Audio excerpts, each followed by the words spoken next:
When it comes to graphics cards, we go fully in depth. We test dozens of GPUs year in and year out, and we keep evaluating them months after release as new games and drivers come about. With GeForce RTX cards readily available, brand new GTX mid-range contenders, and even something new from AMD, it's a pretty good time to see what's out there and consider buying a new graphics card. As an additional side note, we probably won't see anything new until late Q3 when AMD reveals its next-gen 7nm Navi GPUs, set to compete with Nvidia's current lineup. Don't mind all the testing, marginal FPS gains, power consumption figures, or overclocking potential. TechSpot's best graphics cards is written to get a simple question answered. Given a certain budget, which is the graphics card you should buy? Fret no more. Best entry-level GPU, $100 or less, Radeon RX 560 vs.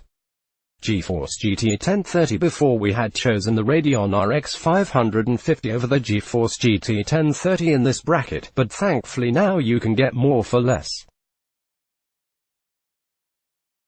For those looking at spending no more than $75, we'd still highly recommend going with the RX 550.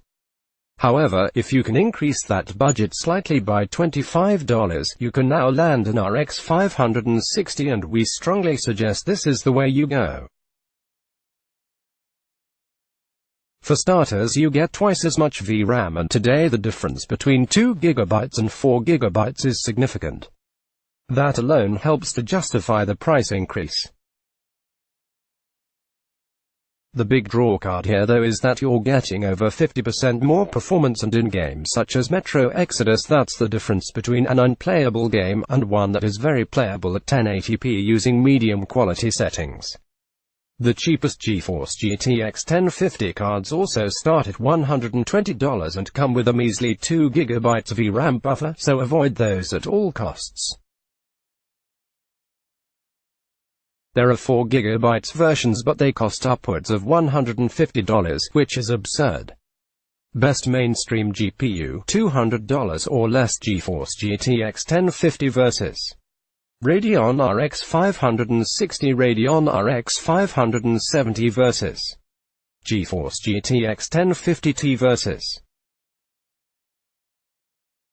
GeForce GTX 1650. The Turing-based GTX 1650 arrived, but nothing has changed. Not while the value of the Radeon RX 570 keeps getting better. Right now the RX 570 is selling for as little as $130, which truly is amazing. Both ASRock and PowerColor have $130 models, and there's plenty selling for less than $150, which is still a great price to have them. The Asus ROG Strix version, for example, can be had for $150, and remember, RX 570 cards come with 2 free games. Choices currently include Resident Evil 2, Devil May Cry 5 or The Division 2. Say you plan to buy 1 or 2 of those games, you're virtually getting the graphics card for free or at a heavy discount. Best mid-range GPU, $300 or less, GeForce GTX 1660 Ti vs. GTX 1660 vs. GTX 1060 vs. Radeon RX 580 vs. RX 590. Gamers looking to spend between $200 and $300 have plenty of good options. The most recent Nvidia releases, the GTX 1660 Ti and Vanilla 1660, have put AMD in a tight spot as they no longer command a better value. The GTX 1660 Ti at $280 was the first GPU release in some time that we've come away feeling completely pleased.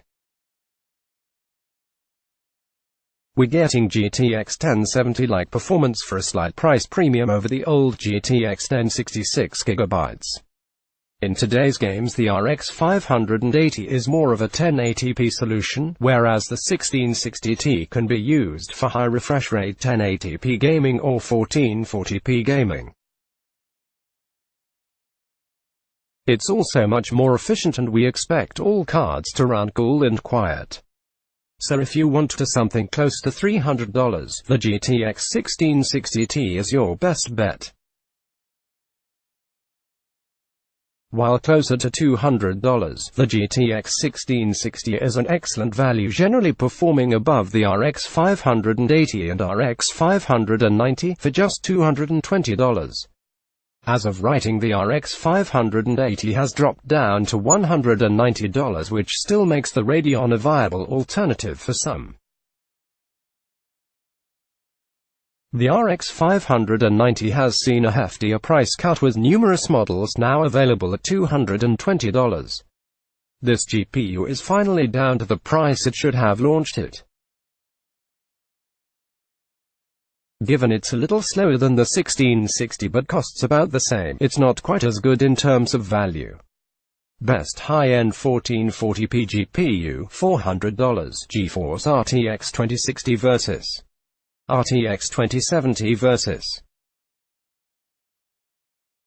Radeon Vega 5664. The GeForce RTX 2060 is without question the best mid-range graphics card you can get your hands on.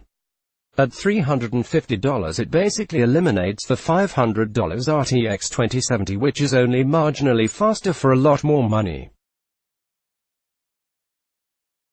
In our 36-game benchmark, it edged out the 1070 and came in just behind Vega 64.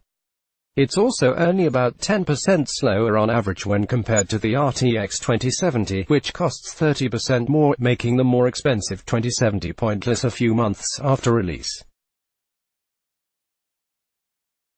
AMD's Vega 56 is hit or miss depending on the offer you get, while the GTX 1070 is slowly fading into oblivion. Likewise, Vega 64 remains an opportunistic purchase. Find one on sale for a killer price and you're in business. But for most, the RTX 2060 presents as the better option for most users. Unless you can get Vega 64 for less than the 2060, we wouldn't bother with it. As before, the RTX 2060 is similar in terms of performance but is more power efficient, runs cooler and quieter, and is available in a wide range of board options. If you're willing to sacrifice a little bit of performance, the sub-$300 king, the GTX 1660 is a better value option overall. Best high-end 4K gaming GPU, over $600, GeForce RTX 2080 vs. your wallet. You could argue about the merits of Vega 64 and we guess even the out-of-stock Radeon 7, if you're that way inclined. But it's impossible to argue against Nvidia's dominance and hold over the performance crown.